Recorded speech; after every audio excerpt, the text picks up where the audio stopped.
یاد رکھیں، جو وارث والے ہیں، وارث والے ان کا رنگ اور ہے، جو ماننے والے ہیں ان کا مزاج اور ہے۔ اپنی زندگی لوارثوں کی طرح نہیں گزاریں، تھوڑا سا ادھر گیا تھا تو پھر تھوڑا سا ادھر گیا تھا تو تھوڑا سا، یہ کیا بات ہوئی، یہ کیا بات ہوئی؟ اپنے آپ کو، اپنی نسبت کو، اپنے عقیدے کو مضبوط رکھیں۔ 1 انچ کے لیے اعلیٰ حضرت فاضل بریلوی رحمت اللہ علیہ کے مکان کی دیوار گر گئی، ایک کونا مکان کا، آپ جانتے ہیں پرانی دیواریں چھوٹی ہوتی تھی اور بارشوں میں اکثر گھروں کی دیواریں گری ہوئی ہوتی تھی، ایک سائیڈ کی دیوار گر گئی تو اس کونے میں ہندوؤں کا گھر تھا۔ اب مستری صاحب رات کو آئے، ان سے بات ہوئی تو کہنے لگے سویرے کام شروع کروں گا۔ کہا 1-2 صاحب نے کہ ہندوؤں کا گھر ساتھ ہے اور وہ دشمن بھی بڑے زیادہ ہیں، تو رات کو ہی ہو جائے۔ کہنے لگا جی نہیں، میری مجبوری ہے، مزدور کہاں سے لاؤں گا، بڑے معاملات ہیں، سویرے شروع ہوگی۔ اب رات کو مولانا ظفر الدین بہاری علیہ رحمہ کہتے ہیں بچے مدرسے کے، باقی سارے لوگ، سب کو جمع کیا گیا، چونکہ اس طرف سے تھوڑا خطرہ تھا ہندوؤں کی جانب سے۔ کہا جناب یہ بڑے دشمن ہیں اسلام کے، تو اس طرح کرو کہ 2-3 بچوں کی ڈیوٹی لگائیں یا کچھ لوگوں کی یہاں رات کو پہرا دیا جائے، ٹھنڈ بھی بڑی زیادہ تھی، کھڑا ہونا بھی مشکل تھا۔ اعلیٰ حضرت رحمت اللہ علیہ عشاء کی نماز کے بعد جلدی حجرہ خاص میں تشریف لے جاتے تھے۔ اس رات جب دیکھا نا باہر شور ہو رہا ہے تو اسی طرح سر پہ ایک رومال لپیٹا تو باہر آ گئے، کہنے لگے کیا شور ہے؟ کہ حضور سردی ذرا زیادہ ہے تو یہاں کسی کی ڈیوٹی لگانی ہے پہرے کی۔ 2 منٹ خاموش رہے، پھر فرمانے لگے کوئی ضرورت نہیں، جاؤ سو جاؤ سارے جا کے، کوئی ضرورت نہیں، جاؤ اپنے اپنے گھروں کو، کوئی حاجت نہیں، پہنچ جاؤ۔ کہا حضور مہربانی کرے، وہ طے ہونے لگا تھا۔ فرمایا میری وجہ سے کیوں کوئی ساری رات بیدار رہے، جاؤ تمہیں کہا نا آرام کرو۔ لوگ سو گئے۔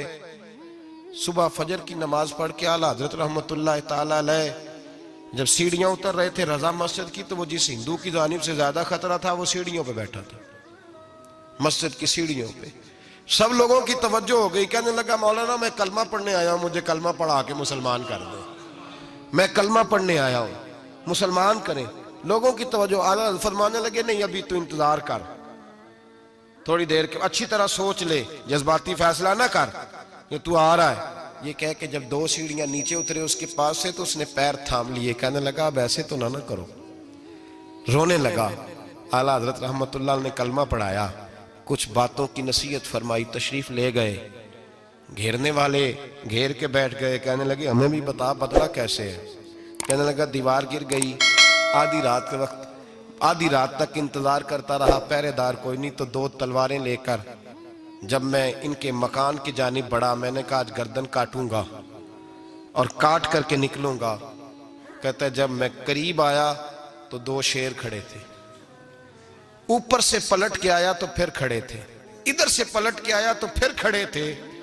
فرماتے ہیں میں 2 گھنٹے کے بعد آیا تو پھر پلٹ کے کھڑے تھے، میں پھر 1 گھنٹے کے بعد آیا، سحری کا وقت ہو گیا تو پھر پلٹ کے کھڑے تھے، اب میں ڈر کے بھاگا۔ کہتے ہیں فاضل بریلوی نے اپنی کھڑکی سے منہ باہر نکالا، کہنے لگے اور کتنا تجربہ کرے گا، مجھے تو لاوارث سمجھتا ہے، لاوارث ہوں میں، اور کتنا تجربہ کرے گا، بس کر مان جا۔ میں نے کہا حضور یہ کون ہے، مجھے بتائیے تو صحیح یہ کون ہے۔ تو کہنے لگے میں نے ساری زندگی رسول اللہ کی عظمت کا دفاع کیا ہے، ساری زندگی غوث اعظم کے نعرے لگائے ہیں، ابھی تو یہ مدد صرف غوث پاک جیلانی کی بھیجی ہوئی ہے، ابھی تو غوث اعظم کی بھیجی ہوئی مدد ہے، مولا علی ابھی پیچھے ہیں، 2 جہاں کے محبوب ابھی اس سے پیچھے ہیں، وہ تو ابھی پیچھے ہیں، پیچھے کھڑے ہیں کہ ضرورت پڑی تو ہم بھی تیار بیٹھے ہیں۔ او بھائی آج رواج ہو گیا، رواج، میں نے 2-4 دن پہلے بھی کہا تھا، لوگ کہتے ہیں نہیں کوئی نہیں ضرورت، سامنے سارا کچھ نظر آ رہا ہے۔ او خدا کے بندو یاد رکھو، نسبت ہے بڑی چیز، جانے تگو دو میں، اگر کسی کو نسبت میسر آ گئی نا، نسبت، خالی دامن ہی مل گیا، تیرے ہاتھ میں کچھ ہے تو ہونی چاہیے نا، خالی دامن ہی تجھے کسی کا میسر آ گیا تو تو بچ گیا۔ اپنی نسبتوں کی حفاظت کریں۔